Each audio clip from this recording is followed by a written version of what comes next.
Bismillahirrahmanirrahim. Assalamualaikum warahmatullahi wabarakatuh. Welcome back to our test ya. Kita kali ini akan bahas tentang noun ya. Oke, noun masih tentang noun lagi ya. Tapi kita sudah paham ya, sama-sama paham ya di tutorial sebelumnya kita sudah bahas perbedaan pembagian noun ya, klasifikasi noun jadi dua secara garis besar, yaitu countable dan non countable ya, bisa dihitung dan tak bisa dihitung. Namun kali ini saya akan fokus pada jenis kata benda yang countable ya, bisa dihitung ya. Oke, karena kalau tak bisa dihitung kan itu jelas ya, jelas dia selalu single sehingga verbnya, predikatnya juga harus selalu single. Namun ketika kita bicara tentang tentang countable, yang bisa dihitung, maka kita ada problem dua. Ini nanti predikatnya harus single atau plural seperti itu. Oke, kita mulai aja. Bahwa noun itu kan tidak hanya a book gitu aja ya. A book. Kan tidak hanya seperti itu. Tapi kita bisa memberikan kata-kata lain sehingga kalau ini kan sangat umum, sebuah buku. Padahal buku yang mana kan gitu ya. Sehingga kita bisa menambahkan ini a thick book. A thick book. Ini kata apa? Kata sifat, adjektif. Ini ya langsung noun ya, atau kata benda ya. Seperti sifat, kata benda. A thick book. Oke. Jadi kita udah punya apa nih? Ini kita udah tahu ya, ada artikel. Nah, ini adalah kata benda. Ini artikel. Di tengahnya kita bisa tambahkan sebuah kata sifat. Bisa pula wujudnya adalah a greatly thick book.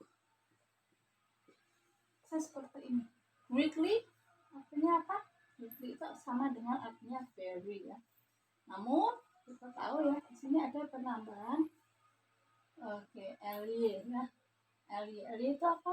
Ly adalah adverb ya. Kata keterangan. Kata keterangan. Nah, susunannya pakem. Ini susunan wajib ya, bahwa setelah artikel ya, kemudian ada sebuah kata benda ya, a book, maka di tengah ini boleh bisa kita tambahkan beberapa kata. Yang penting unsurnya adalah jika hanya satu maka dia pakai kata sifat, tapi jika lebih dari satu maka susunannya adalah kata keterangan, kata sifat, baru kata benda. Sehingga greatly thick book, udah pikir aja itu, untuk mengingat-ingatnya ya udah ingat aja greatly thick book, sehingga kata keterangan dulu, kata sifat, baru kata benda. Nggak boleh kata namanya dibalik, thick greatly book, nggak boleh. Oke. Nah, kemudian dari sini ya, saya juga bisa merubahnya menjadi ya, a book which is greatly thick.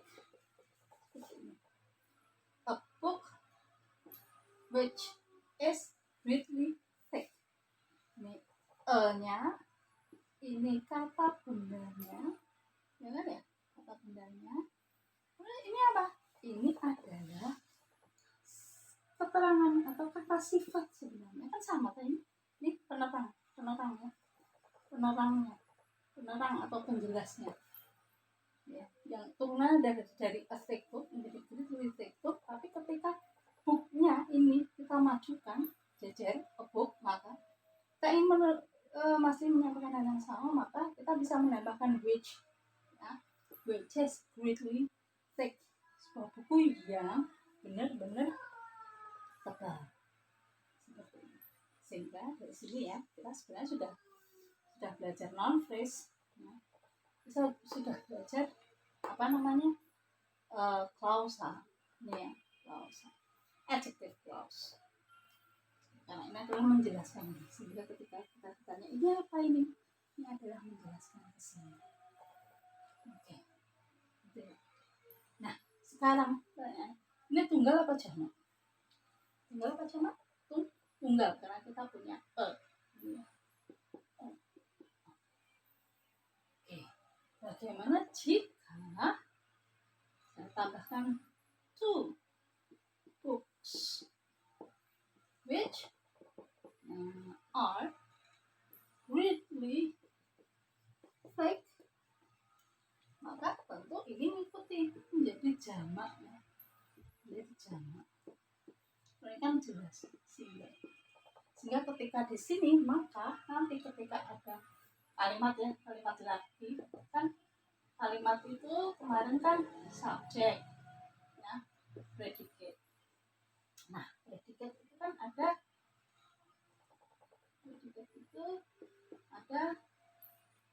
SMR ya. SMR bagus ya, bagus. Balik lagi apa namanya, will go atau will kan gini ya. Oke, nah bagaimana subjek verb agreement-nya? Maksudnya adalah ketika ini single maka a book will just greatly thick. Ketika saya mau bilang ini adverb ya, adverb place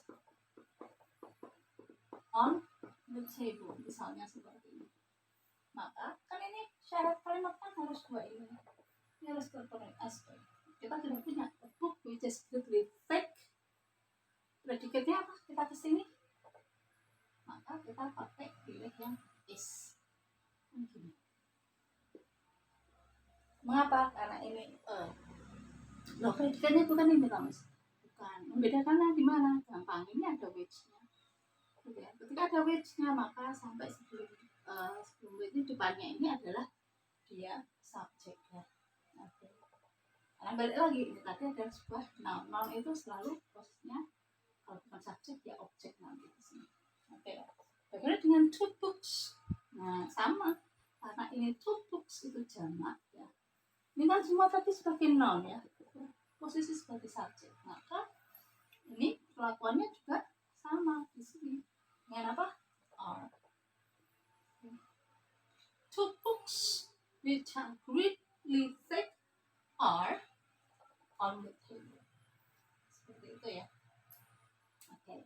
Jadi sekali lagi noun itu tidak hanya a book saja pakem gitu kok, tapi kita bisa memodifikasinya dengan menambahkan kata sifat di depannya a thick book. A greatly thick book berarti kata keterangan, kata sifat, kata benar. Kita bisa mengubahnya menjadi sebuah klausa ya. A book which is greatly thick ya, okay, sehingga dia single. Is tentunya subjek, verb agreement-nya juga harus dapat ya. Karena maka di sini is. Karena two books maka di sini adalah yang are. Oke. Alright, sampai situ ya untuk yang ini. Kemudian ada lagi satu yang seperti ini. Oke. This one ini ya. Oke. English. An English book. An English book. Ini kata apa? Kata benda, nggak tahu. Ini kata benda. Sebuah buku bahasa Inggris, kan gitu.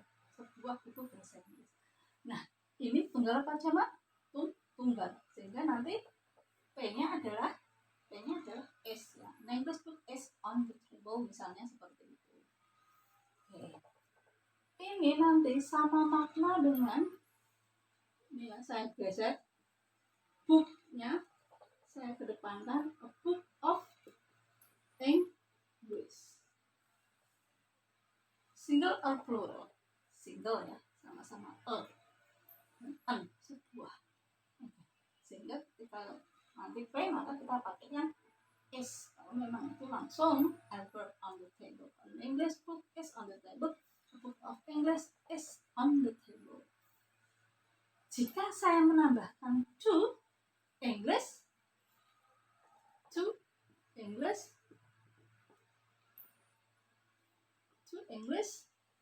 books. Jadinya seperti ini ya. To English books. Jadinya kita pilih to English books are. Bagaimana dengan yang di sini? Ini maka ini to. Ya sudah, to books of English.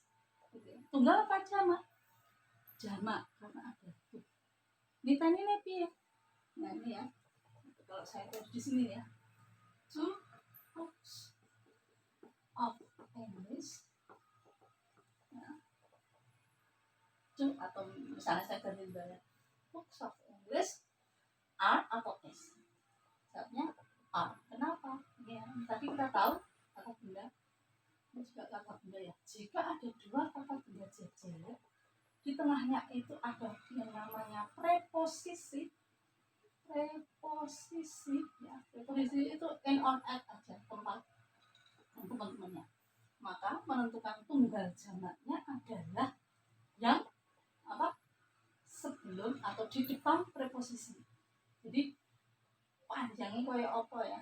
Sepanjang apapun dia, tapi kalau kita lihat ini, ini ada kata benda, maka penentu tunggal jamaknya adalah yang ini ya, yang sebelum ya, dari sini ya, yang sebelum preposisi. Sehingga kita lihat two books of English, maka preposisinya of, maka kita di sini books dia jamak. Ketika subjek jamak di sini, ya, noun jamak, maka kita tinggal pilih kalau dia are.